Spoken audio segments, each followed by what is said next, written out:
আসসালামু আলাইকুম ওরহমতুল্লাহ। আল্লাহর নৈকট্য ও সাফল্যের 10টি ইসলামিক উপদেশ। ১। আল্লাহর উপর পুরোপুরি ভরসা রাখুন। কাজ ঠিকমতো না হলে চিন্তা না করে দোয়া করুন, আল্লাহ পথ দেখান। ২। প্রতিদিন কিছু সময় আল্লাহর নাম স্মরণ করুন।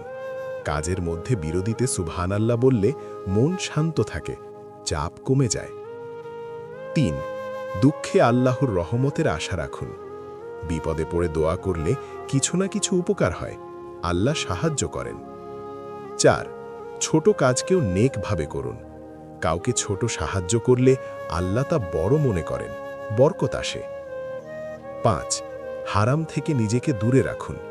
ক্ষণিকের আনন্দের জন্য হারাম করলে শান্তি কমে যায়, ভেতরে দুশ্চিন্তা বাড়ে। ৬। আল্লাহর সন্তুষ্টিকে জীবনের লক্ষ্য বানান।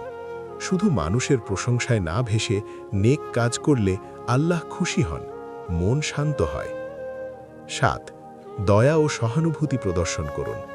অসহায় কারো সাহায্য করলে ভেতর থেকে সুখ আসে, আল্লাহ সন্তুষ্ট হন। ৮।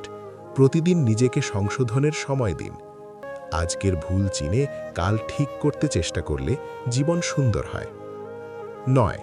ছোট দোয়া কখনো অবহেলা করবেন না। সকালে বা রাতে ছোট দোয়া করলেই আল্লাহ তা গ্রহণ করেন, বরকত বৃদ্ধি পায়। ১০।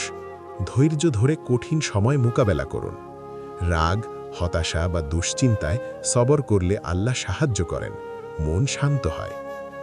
হে আল্লাহ, আমাদের অন্তরকে তোমার সাথে মজবুত করো, আমাদের আমলকে কবুল করো এবং প্রতিদিনের জীবনকে বরকতময় করো।